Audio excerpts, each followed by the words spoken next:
Okay, so it's time for us to get back into our coverage over the X-Men once again. Now, unfortunately, I don't have another prelude to the Phalanx Covenant, but we gotta cover Cable issue number 15. And the reason why, because after this issue right here for Cable, this series jumps into the Phalanx Covenant. So I want to go ahead and get this issue out of the way so that we can go ahead sooner or later jump into the actual crossover. But with that being said, Cable issue number 15 is really more of Cable and also Domino finally going on a date with one another, which honestly we knew that sooner or later this would happen, because if you had saw my earlier X-Force and Cable videos, we saw the two characters begin to flirt with one another. And matter of fact, when it came to Vanessa, who was the ex-girlfriend of Deadpool, who was pretending to be Domino in the early days of X-Force comics,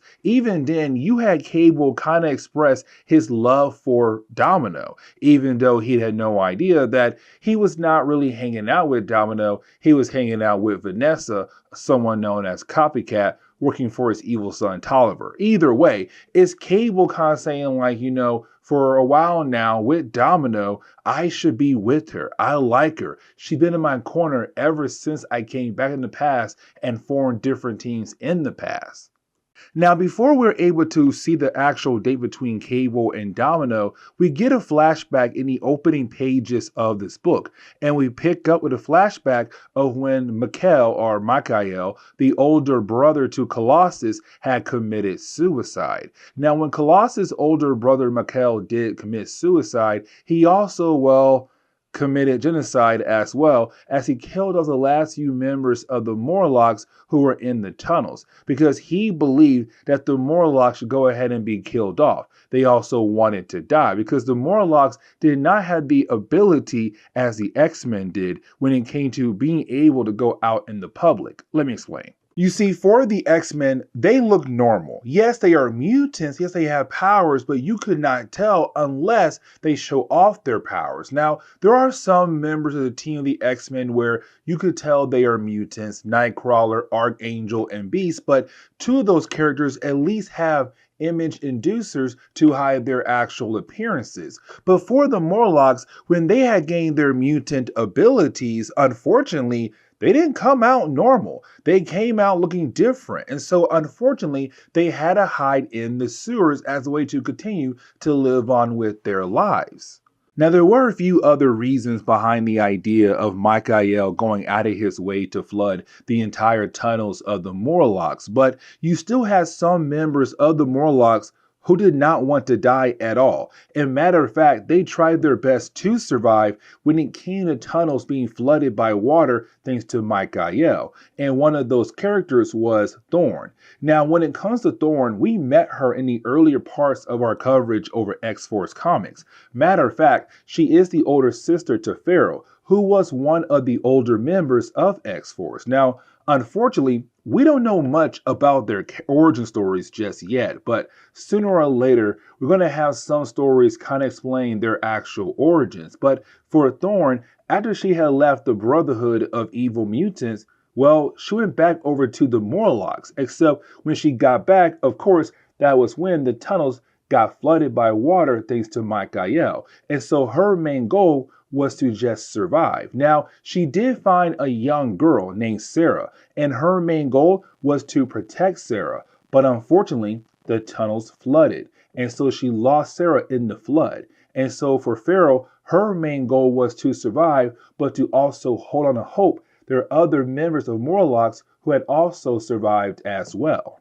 And so now we're able to get into the actual date between Cable and Domino. And really, it's first seeing the two characters getting ready for the big date. Now, each character has somebody in their corner to kind of tell them what to do and what not to do on the big date. So for Cable, he has Cannonball. For Domino, she has Siren. Now, I really want to focus more on Cable than Domino here. And here's the reason why. Because for Cable, there was a huge chunk in time where he had believed that he was with Domino. But in that chunk in time, he truly believed there was a real Domino and fell in love with every single aspect of that person.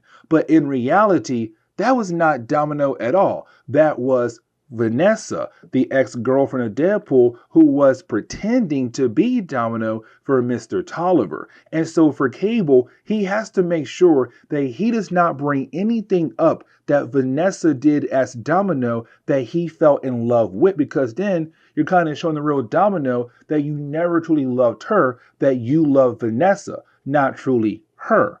And so it's Cable kind of just walking on eggshells here. But for Domino, you can tell that she wants to go on a date, but at the same time, she's really scared with the idea of hurting Cable or letting him down.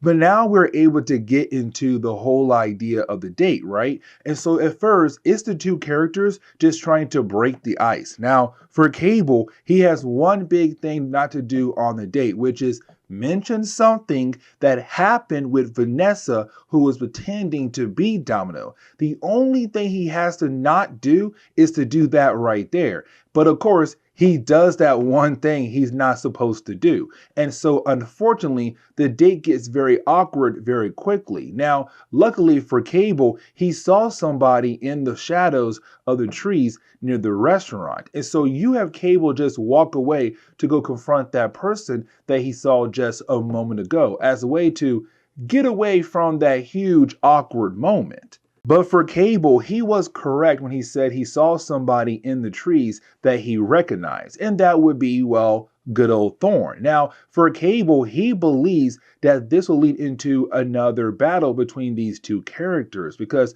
the last time he met Thorn, she was part of the Brotherhood of Evil Mutants. So he has the right to be concerned on why in the world she is here. But you have Thorn saying, hey, listen, I'm not here to fight against you. Matter of fact, I need your help. Now, you also have Domino arrive as well. But again, you have Thorn say, guys, I'm not here to fight against you. I'm here to ask for your help.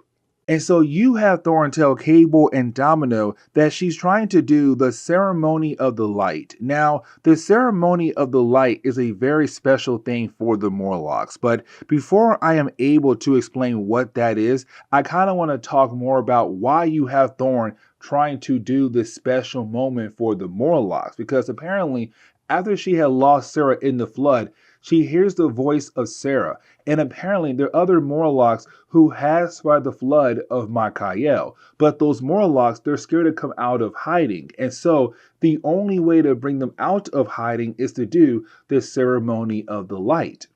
Now, the ceremony of the light is this very special thing where once a year, for 1 hour, you have the Morlocks being able to allow light into their tunnels. Now, the reason why they're doing that because it's kind of like a bridge into the real world, into the surface world. And so once a year, for 1 hour, it's the Morlocks saying that we feel connected to the outside world, the real world, the surface world.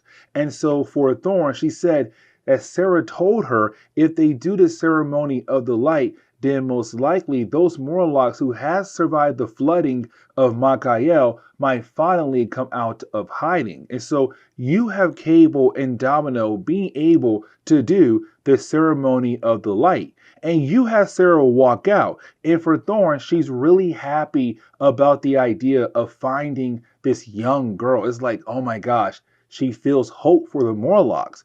But then the young girl say, unfortunately, the other Morlocks who has survived the flooding, they're not ready to come out yet. And so unfortunately for Thorn, Cable, and Domino, they kind of did the whole ceremony of the light for no good reason. I mean, just for Sarah, and that's really it. Now for Cable, he feels bad for Thorn. He's all like, listen, you can't stay down here on your own. Those Morlocks, they're not going to allow you in their circle, so why not come with us? But for Thorn, she's more of like, no, I need to help bring back the Morlocks. It's my job to help them out. And so she decides to stay behind.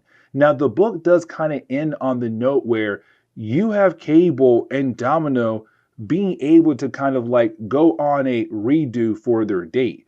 And it's also Domino saying, like, seeing Cable go out of his way to help out Thorn, he just earned some points with Domino. And so their little love life can continue on.